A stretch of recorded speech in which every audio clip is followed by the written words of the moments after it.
Hello and welcome to the Villa Park podcast. It's me, Rich, and I'm back with your second episode of our opposition preview called In the Away End. And in the away end with me today is the legend himself, football's 12th man aficionado, Dan Potts. How you doing, mate?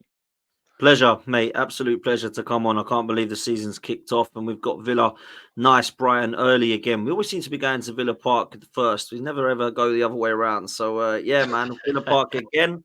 I'm looking forward to it. Slightly nervous, but yeah, big up for having me on, Rich.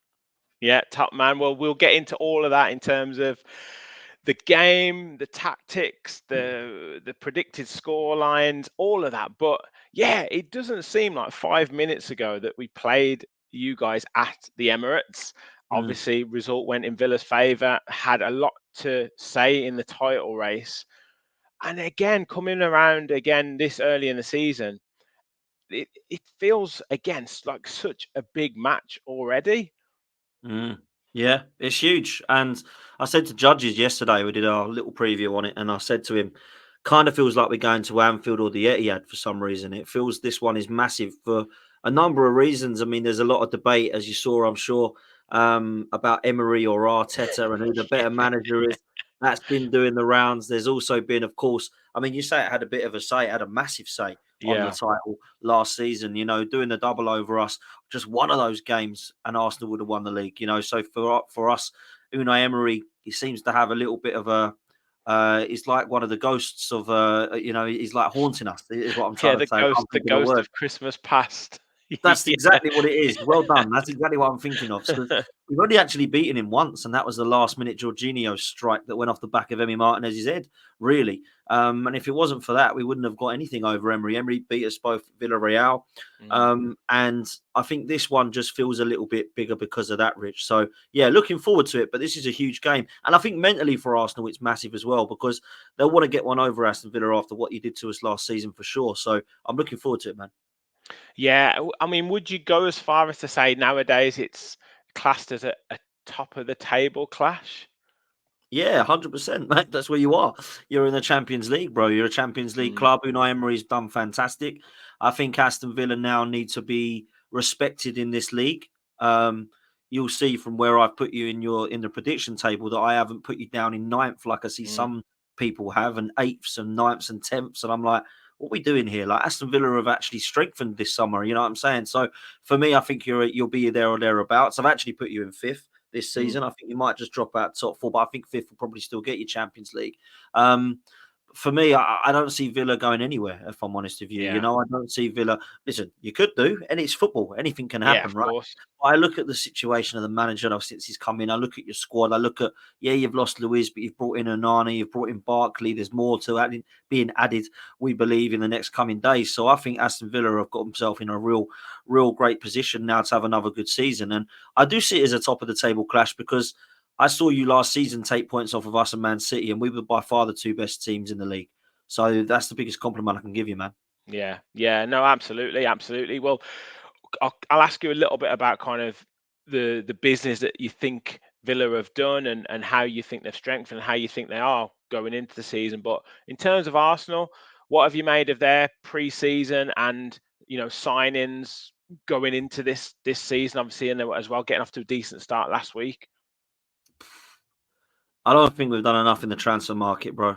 Not yet, anyway. It's hard, isn't it? Because you look at Arsenal's side and you think, yeah, it's not much that they need, but we're Mm. going up against City. If we were coming up against Liverpool yourselves, or maybe, Chelsea and Tottenham, we'd be like, yeah, we're in a good position. We can finish above them, but we're trying to get one better. Manchester City have replaced Mahrez and Gundogan with Savio and Gundogan. So it looks like they're now back to where they were when they were winning a treble last time they had him in their midfield. So Manchester City have definitely strengthened. There's no doubt they're going to get another forward in as well. I think John Duran was actually linked with Manchester City, but it looks like they're going to go for the Celtic guy now to replace Yeah, Julian Alvarez. yeah, yeah, So Manchester City have strengthened. Have Arsenal? Well, we've definitely strengthened our left-hand side. Calafiori and Marino coming in for sure. We've got our Granit Xhaka replacement now. We haven't really replaced him since he's left. So he'll play in the left 8. And then Calafiori is definitely an upgrade on Zinchenko. And Julian Timber's back now as well. But I just think in the attack, we've got to get one more in at least. Reece Nelson and Eddie Nketiah are still on our bench. Eddie looks like he's going to Forest. Reece yep, Nelson's still no buyers. But if we get rid of those two, we really do need to bring somebody to replace them in. And I don't think that Arsenal will win the league without another attacker. I think we need that number 9. I really do. And I know that Havertz has done well. I appreciate Jesus is a good footballer, but that striker allows Jesus to play wide and Havertz to be that kind of impact sub that comes on for 25, 30 million. 30 minutes and gives you a different dimension in the game like Olivier Giroud used to, you know? So I think yeah. he's attributes that can definitely fit the squad. Whether he's our number 9 that we go for, I'm not sure. And it's hard with the number 9s out there. Alexander Isak's the one I want, but that doesn't look like it's realistic enough. Ivan Toney, I mean, Ollie Watkins, these guys have not been mentioned. Victor Osimhen has not been mentioned, really. And Gyökeres has gone a little bit quiet. So who is that number 9? Maybe Arsenal playing cards close to their chest. In terms of pre-season, it was how I thought it would be, mate. Yeah. Our squad back, we look good. The kids did well over in the States. The B team did well in the States. Nothing to write home about other than Ethan Wanyeri looks like a baller to come through. Other than that, I'm not too sure that Arsenal have done enough, man. So we'll have to wait and see over the course of the next 7 days because there's still a few days left of the window, man.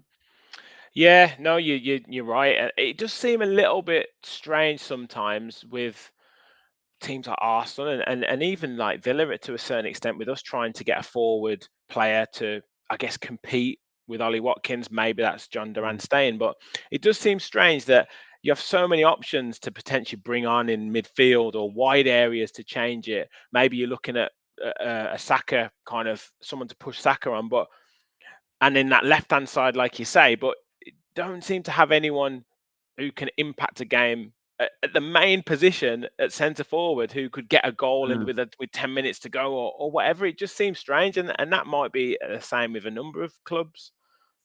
Yeah, I mean, listen, it's for me, Saka needs some rest this season. He's Mm, going to burn out. If we play Saka in 40 games again, he will absolutely burn out, bruv. So we need to get some rotation in there. I will say, I don't think Saka needs to play like 15 games a season. We don't have to yeah, protect him this much. The kid's durable. He's proven that he's a top talent. But there are certain games around the winter time and towards the end of the season he dipped off. And that was just due to fatigue, if I'm honest with you. We saw in the Euros, once he got a couple of weeks off, went into the England side, he was absolutely killing it again. And in my opinion, was one of England's best players. So I look at what Saka does. He's so important and vital to the team. You know, he wasn't outstanding against Wolves in the first game, but he got a goal and assist. That's what he does. You know, he was one of our better players still. And I actually think, I mean, I don't know, I'd love to get your thoughts on this. I think he's actually one of the most disrespected players in the Premier League. I don't know if it's because Arsenal fans hype him up and there are a section of us that think he's world class and one of the best ever and they go over the top. That doesn't mean that it doesn't take away how good he is because I no, honestly believe I've not seen a 22-year-old do what he's doing for 4 or 5 years consistently in a very long time. And the kid, I just love the kid. Everything about him is special, you know. Like, and I think he gets disrespected. Like most of the time, it's Tottenham and Chelsea and United fans. Oh, they need to calm down. He's all right. And you think, hang on a minute, like he's more than all right. You know what I mean? He's a top talent, and you know, I'm sure you'll be scared about him at the weekend. You know, he's one of yeah, those players. yeah. I mean, I think it's sometimes his professionalism and his sensibility Mm. doesn't do him that does him a disservice, similar to like an Yeah, Ollie Watkins. They're such good professionals. They just go yeah, about their business so well. Like you said, he got a goal and an assist the other day, just no fuss whatsoever. And there's no fanfare with him. There's no drama. yeah, There's no redemption arc with him because he's just a brilliant player. So it's almost kind of just accepted that like that's what Saka does. So he doesn't get then the credit that he probably did, well, he certainly deserves. And I mean, and also he's been around for a long time. Like you just said there, he's only 22 years old. I mean, how many yeah, games has he played? Like, and yeah. you just he's a fixture that in Premier League in Premier League life now, and he's only 22. I mean, how many games is he going to end up playing? And he could be Yeah. that definition of a one club man as well, like similar to Giggs of old at Man United and players like Yeah. that. So top, absolutely fantastic player. But yeah, I think it's sometimes the professionalism that he shows, and he just goes about his business. He's not naughty off the pitch or anything like that. I think that sometimes goes against those type of players that where they don't get then the kind of respect that they deserve. Yeah, facts. And I think with Saka, there's no denying the fact that he is one of these kids that's versatile and will not moan. Like when Mm, when people were talking about England, he was playing at left back, right wing back, right back, and in the middle at one stage. And he just don't moan. He just cracks on. And everyone else is saying, "Oh well, Trippier and what's his name, Foden and Bellingham," and he always gets compared to Foden. By the way, no idea why, because he doesn't even play in the same position. It's like comparing, I don't know, let's say Pau Torres and Havertz. mm, That's just yeah, stupid. I don't know yeah, why they do this, these analytics, but yeah, for me, he's a phenomenal talent, mate. yeah, absolutely. On to Villa. I know you have a lot of respect for Villa and what they've done, and you've mentioned kind of Emery and the pre-season, the signings that they've made, and I guess some of the disrespect that we might be able to interpret it as, or maybe just dismissing a Villa in terms of the race for Champions League now that they're in it.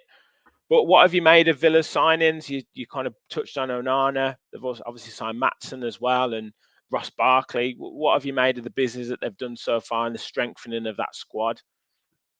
Yeah, I think it's been good, man. I'm not going to lie. I think Diaby and Douglas Luiz were two of your better players last season. I Hmm. think Diaby kind of dropped off a bit, but he started phenomenally well. Yeah, he I did. think, and a Douglas Luiz is such a good player, man. Honestly, he's a really good talent. So it was how you're going to replace them. Listen, Anana's replaced Douglas Luiz for sure. Maybe he's a different type of player. He's more of a kind of destroyer, I would say, and definitely looks to be just a six, not a 6 and an 8. Although I know he has played there for Everton. I actually think Philogene is a really good signing. I think him coming on. I think the whole City were very impressive last season in the Hmm. Championship, and you've already seen, like Rich, when people say, "Oh, it's a Championship," doesn't matter. Well, Elise was Championship, Eze was Championship, Jack Grealish was Championship. Joey, these players have come through, Look what Morgan Rogers has done for Villa bro. as well since he came in from Middlesbrough. Bruv, do you know what? The reason I didn't mention him is because he was obviously a signing you made in January, but he is an absolute monster, mate. He is a top player, and I think he gets at the moment he should be playing in your first team for me. Hmm. I think he's an excellent talent, man. And one of the signings no one's spoken about enough is Ross Barkley, man. He was one of the signings of the season last season. He was phenomenal for Luton, run the show for them. And I know you can say Luton went down, but he was clearly better than Luton. Like, let's be real. He was like the only glimmer of hope they had, really. So Villa have had a good window. But for me, the most faith I have in Villa is your manager, if I'm Yeah, honest.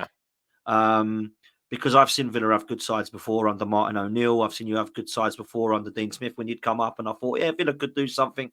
Let's be real, bruv. Like Unai Emery is different level, isn't he? I don't think Unai Emery could have picked a better club, if I'm honest with you. And the reason I say that is because when he's tried to go to an Arsenal or a PSG, he ain't really that level. He ain't that guy. He needs to stay at Villa and see what you can do there because he can achieve you things. He's won Europa Leagues with Seville and Villarreal. Why can't he with Villa? He's yeah, won trophies. That is what you want. You want a manager that can win trophies. And I think he was disrespected at Arsenal, but they weren't compatible. no, It was a completely different regime back then, by the way. We didn't have this total ownership of the Cronkies. He didn't get backed like Arteta did. He didn't have the structure in place that we have now. But he still got one of the worst Arsenal sides I've seen in a long time, by the way, to a Europa League final and a point off a top four. That was a massive achievement for me. Absolutely huge. So it didn't surprise me what he did with Villa because I know that he's got it in his locker. What I will say, when he did come in, I never thought Villa should have been in 17th or 16th. I thought Gerrard was no, that no, bad. massively He underachieved. he was Yeah, massively underachieving. So it wasn't like, oh my God, he's taken Luton to top four. It weren't like that. Villa should have been around about 8th in that season anyway, in my opinion, not nowhere near 16th. That was crazy.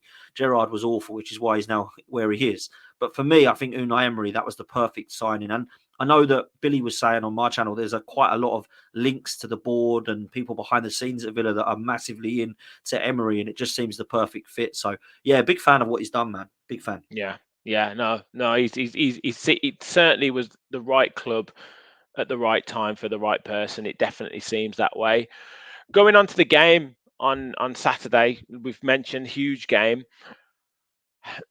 Mikel Arteta was quite matter of fact. We've kind of they've tried to put it to him about Emery beating him and all that kind of stuff, and he just kind of said, "Look, they scored and we didn't," which is essentially the right answer. But how do you think he approaches the game in terms of tactically?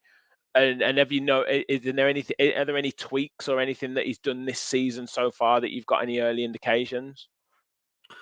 There's no tweaks so far because there's only been the first game, and Mm, pre-season's been a weird one for everyone because of the Euros and Copa America, right?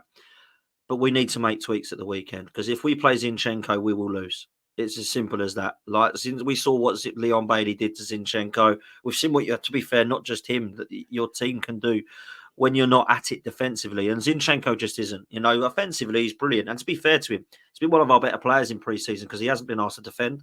And when you ask him not to defend and go and invert and go and do your thing on the ball, he really is good. He really is. But defensively, he's a shambles, mate. I'd honestly rather put me at the back there defending because he is absolutely terrible.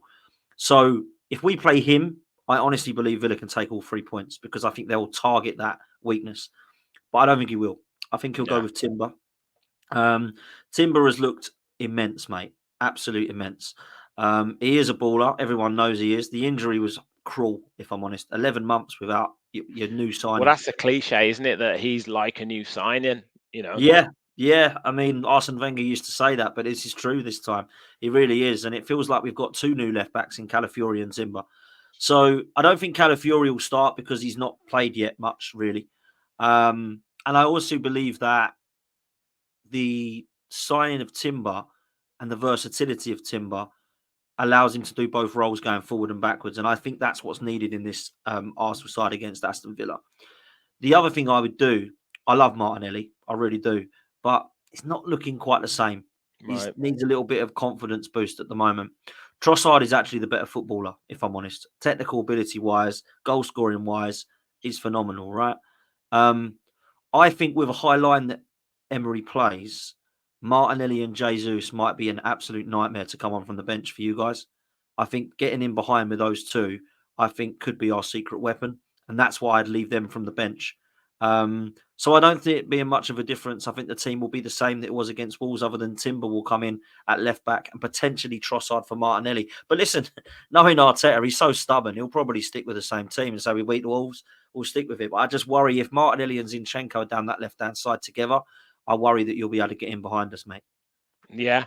And do you see that high line as being an area that Arsenal will look to exploit? Are there any others? I know they're strong on set pieces. I think it's an area that Yeah. Villa have tried to improve this season. And where key battles, where are you seeing those coming up against tomorrow? So I think set pieces is something that we've definitely improved on and we've become amazing at, if I'm honest with Mm. you. That will continue. In terms of the high line weakness, I think Havertz, Saka, and if it is Martinelli or Trossard, they're going to have to try and exploit that. Havertz will play up top as the nine, and he needs to try and flick those kind of headers on so that we can get in behind your back line. In terms of the key battles, I think it's the midfield, brother, if I'm honest with you. Party, Rice, and Odegaard, it's a hell of a midfield. It Yeah. is. It is a hell of a midfield. And I don't think it betters. I think it betters every team other than Man City, if I'm honest, who have obviously got Rodri, Foden, and De Bruyne. But do feel that that is where we can win the game. Declan Rice is an absolute menace, mate. He's just a top talent. And Thomas Partey in the first half against Wolves was one of our better players. In the second half was one of our worst players. So he has got to that stage, I think, he's at 30 now and his injuries have destroyed him. I don't think he can last the full 90 minutes anymore. So I've got Jorginho that can come in there. Rice can drop in the 6 and we can play maybe Wanyeri in the 8, or maybe we look to drop Jorginho Trossard or generally somebody in plays there. well against Villa as well. He Yeah, does. He he comes on does. and does well. Yeah, he does. I remember that goal. It was Yeah. unbelievable last season or season before last, wasn't So, it? yeah. Listen, that's how I see it going. There'll be dominance in midfield, and I think if we have a good tighter day in midfield, I think Arsenal will get the job done. Yeah, yeah. Well, it is there. So many games won and lost in midfield. Hopefully, Tielemans, Onana, and then it'll probably be McGinn and Rogers in front of him. It'll be a big battle. And I think some of the areas where Villa have looked to improve this season is that physicality. And you look at Rogers, 6'2", 6'3", Onana, 6'5", and as a great a player as Louise was, there was times where we'd look weak in midfield because of that, and some of those big games. I know we got the results against you guys, but I don't think Louise played in the one at the Emirates. And I think that kind of athleticism and physicality is something that Emery's really wanted to improve on. And onto that, who do you feel in the Villa side? I know you've talked, really you praise a lot of Villa players a lot, but who's worrying you, who's concerning you in that Villa team for tomorrow? So I don't really get concerned by any of the physicality in the Villa side, although I think that's good for Villa's season. I think for Mm, this game we can match you there because I yeah, think we've got monsters in our team. But it's got to be Ollie Watkins, man. Ollie Watkins, he gets behind you, it's going to be a goal. You know what I'm saying? We saw what he did at the Emirates. Thought that was an unbelievable finish, by the way. I think people were so gutted that they didn't actually appreciate the goal because that was such a good goal, man. But for me, I think he's a top talent. I mean, the goals and assists last season speak for himself. He's clearly going to be a danger. And I will say, I've mentioned him already, but I'll say it again. I think Rodgers, I honestly believe Rodgers has been a real good figure. If we can get him and keep him quiet, I honestly believe we can keep Villa quiet. I mean, I don't know what your team's going to be in the front line. Obviously, who's going to be with Watkins? Is it Bailey, or are you going to play yeah. I differently? mean, this was the predicted lineup that I put on our show last night. So I think Matty Cash is potentially injured. I haven't heard Oh, that's Emery's a press shame. conference. Yeah, yeah. So we'll have Concert right back, and then probably have to bring Diego Carlos back in, sort of from the cold almost, because he's been talked about being sent away on transfer. Then you've got Pau Torres, Luca Dean. I think will start, but there's a possibility of Ian Matson because of the pace. Right. Then that midfield, Anana, Tielemans, Rogers, McGinn, and then Bailey operating off the right-hand side, Ollie Watkins up top. So it'll be like a bit of a bit of a rotation between Rogers and McGinn as who plays off Ollie Watkins. And then where's kind of helped Villa really is that off the bench. The Yeah. goal scored against West Ham, the three subs combined. So that was Ramsey, Matson, Ramsey, and Duran. And that's, I think, an area where we've strengthened quite a lot is options from the bench to, And you still you got know, Barkley we've not mentioned, and all these yeah, guys as well. Emi So Buendia's back fit. He when didn't get Diaz on. back fit, yeah. So I listen. This is what I mean about Aston Villa with having a squad now, and people disrespecting them, saying, "Oh, Champions League will kill them." I must say, just for the record, Champions League. I don't think you'll go potentially massively far in that Mm, competition, but I think that will help your league position. So I yeah, don't. I mean, if you was to do a madness to get to the semis, I wouldn't have you fifth in the league. no, Just you see what I'm saying? I'd yeah, have you further down, but I don't think you will get to the semi-finals. I think you might surprise yourself and get a few, beat a few teams, and then I think you will go out to one of the big boys and you'll come down and concentrate on the league. So that's where I'm at. Listen, in that team, if that's your lineup, it's Leon Bailey and Ollie Watkins, mate, because mm, we've seen what they can both do to us. You know what I mean? And I look, Matty Cash would be a weak link if he's now injured. Then obviously Konza coming in there at right back to phenomenal defender. I think also Diego Carlos, he can actually be pinpointed or maybe marked, but I don't know what your thoughts are on him. I think he's a good player, but I don't think he's outstanding. If I'm honest, Carlos. yeah, that's exactly what I would say. There's Yeah, certain games, and ironically, Arsenal, Man City, he had fantastic games. I yeah, think it's if you give him a specific job to do, I think he's very good. I think where he struggled is certain elements of players kind of moving off him or dropping deeper, and he's not quite knowing where he's meant to be, and then he's been caught cold, and then obviously the high line can sometimes catch him out because he is quite fast, but he's not super quick. He's not rolls. He's not like eats up the ground like a Conser or something. So, yeah, that's an area if he is playing, I would say you guys could potentially exploit on that one. yeah, But sure. it's going to be a fantastic game, Dan. I really do think it's going to be billed as like we said before, a potential top of the table clash already. And I actually didn't mention, I know you've talked about this. You've got Villa, I believe you've got Tottenham coming up and City coming up in the first sort of 5 or 6 games. I mean, that is a difficult old start. I mean, well, it could be brilliant because you could get those results, or equally, it could be, you know, disastrous almost. Yeah, it could be. First 5 games are 3 away games are Villa Park, White Hart Lane, and the Etihad. And we Yeah. got Wolves. Wolves will be beaten, and we got Brighton at home in between that as well, who look pretty good at the moment as well. So listen, it ain't an easy start, but this is the Premier League, man. I wouldn't Mm. expect anything less. And people say to me, "Oh, it's not great start. It's not great." But everyone's got to play everyone twice. Do Yeah, you of know what I mean? course. So Yeah. you look at it like that. Yeah, it might be game on top of game on top of game.